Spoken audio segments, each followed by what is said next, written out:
اللہ رمضان المبارک مبارک کرے، توفیق دے، تندرستی، بڑی خوشی ہوئی ہے۔ جیسے ہم لوگ بھی یہاں جاب کرتے ہیں یونیورسٹی میں، اور بھی بہت سارے لوگ کرتے ہیں، تو زیادہ بری دین کا علم ہمیں بہت سختی سا علم ہے، کیونکہ زیادہ ہم نہیں پڑھ سکے کسی وجہ سے، اور کوئی بات نہیں، الگ الگ شعبے جو ہیں اس میں یہ ہوتا ہے کہ جیسے ہم اچھی باتیں کرتے ہیں، آپ بھی آتے ہیں یہاں، بہت سارے اسکالرس آتے ہیں جو ہمیں کہتے ہیں کہ ہمیں اچھی اچھی باتیں کرنی چاہیے، دین کے یہ بہتر کام ہے، ٹھیک ہے، بالکل صحیح بات ہے۔ اچھا، دوسری طرف یہ ہوتا ہے کہ جب ہم پڑھتے ہیں کچھ بکس یا کچھ ریفرنس پڑھتے ہیں تو اس میں یہ آتا ہے کہ جو قومیں پہلے نیکی کرتی تھیں، برائی سے انہوں نے منع کرنا بند کر دیا تو ان پہ بھی عذاب آ گیا، وہ جو لوگ تھے وہ بھی اس میں شامل تھے۔ اب ہم تو ظاہر مسلمان ہیں، دونوں ہی کام ہم پہ فرض ہیں کہ نیکی کی طرف بلانا بھی اور برائی سے منع کرنا بھی اس میں شامل ہے، لیکن اب یہ جو دوسرا کام ہے تھوڑا سا برائی سے منع کرنا، جہاں بھی ہم رہتے ہیں، اپنے گھر میں، اپنے دفتر میں، اپنے محلے میں، یہ ہمارے لیے کافی مشکل سا ہو گیا ہوا ہے کہ اگر ہم ظاہر ہم اتنے خود بھی بہت اچھے نہیں ہیں، لیکن اگر ہم کوئی ایسی بات کرتے ہیں تو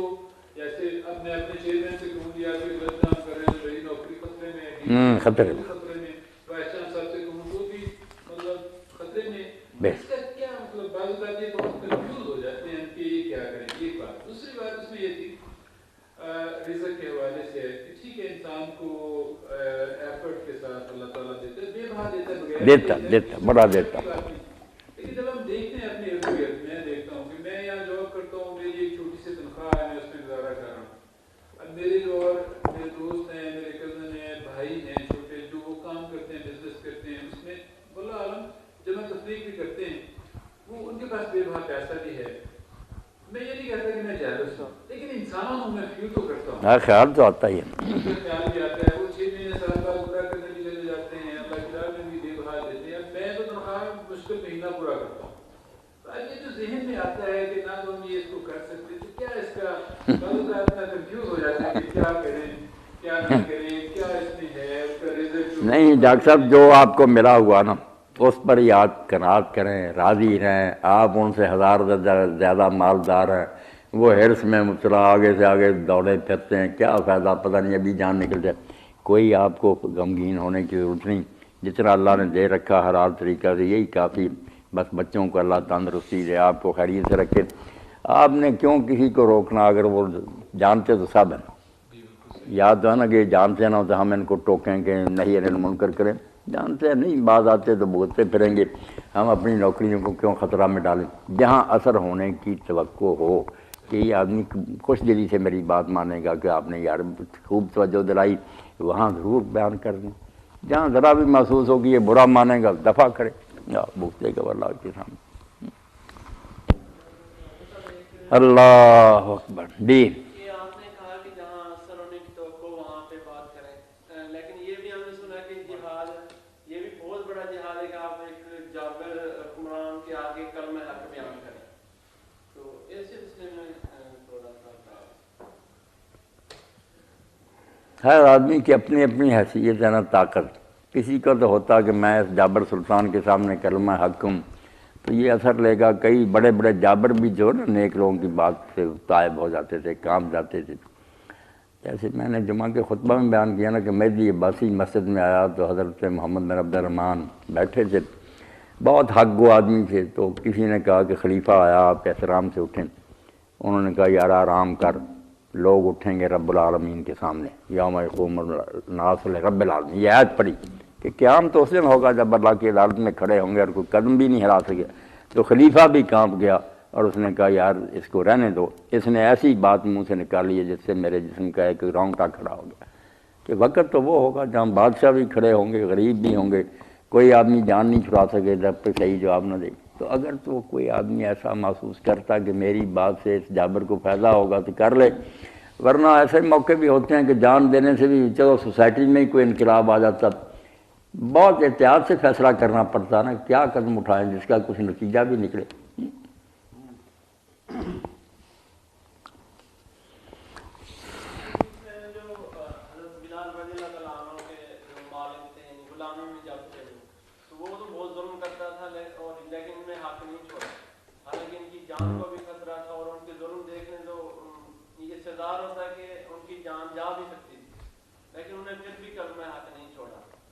نہیں، یہ بھی آپ کے سامنے کہ انہوں نے یہ عظیمت اور جوان مرضی کا کام کیا، اعلیٰ درجہ. مگر دوسری طرف یہ بھی ہے نا کہ سورہ نحل میں اللہ نے خود اتار دیا الا من اکرہ وقلبہ مطمئن بالایمان، کہ اگر آدمی کا دل ایمان پر مطمئن ہے مگر اس کو بے بس کر دیا گیا اذیتیں دے کر تو اس نے کلمہ کفر کہہ دیا تو میں اس کو کوئی سزا نہیں دوں گی. یہ اللہ نے خود رعایت اتار دی، اور اس پر حضرت عمار بن یاسر نے عمل بھی کیا. جب ان کی والدہ شہید ہو گئی، والد کو قتل کر دیا، اب ان کی باری آئی، انہوں نے کہا کہ ہلاو جو کوئی، حالانکہ اتنا چوٹی کا آدمی ہے، انہوں نے بتوں کی تعریف کرائی، رسول اللہ کو برا بلا کہلایا، حضور کے پاس آئے روتے تھے اور کہا یا رسول اللہ مجھ سے تو یہ کام ہوا، تو آپ نے فرمایا کیف تعجب قلبک، تیرے دل کا کیا حال تھا؟ انہوں نے کہا دل تو ایمان پر مطمئن تھا اس وقت بھی، اب بھی کیا کرتا، ماری ایسی پڑی. تو آپ نے فرمایا نا آدھو کا، اگر وہ ایسا کریں تو برا تو بھی ایسا کر لینا. کمزوروں کے لیے بھی بیٹا راستہ نکالا گیا نا، سارے بلال ہی نہ بن سکتے، یا ایک سپاہی آ جائے ہم ان کے سامنے نہیں کھڑے ہو سکتے، جابر سلطان تو بڑی بات ہے. بلال بننا اونچا درجہ، باقی وہ حضور نے سنا کہ اس کے قدموں کی آٹ آپ کے آگے آگے دی، وہ بھی بات ہے. مگر عمار والا راستہ بھی کھل گیا، کمزور ہے تو جان چھڑا لے، کیا کرنا، دل کو ٹھکانے رکھی. صدیقی صاحب اللہ اجر دے تانوں، چلو تسی بلا لیں جی، میرے کھاتے جی کوئی نیکی لکھی جاتی ہے تو انہوں میں اللہ اجر دے. وی سی صاحب بھی اچھا کیتا، چلو اپنے وعدے دے مطابق ہے، اللہ انہوں نے خوش رکھے.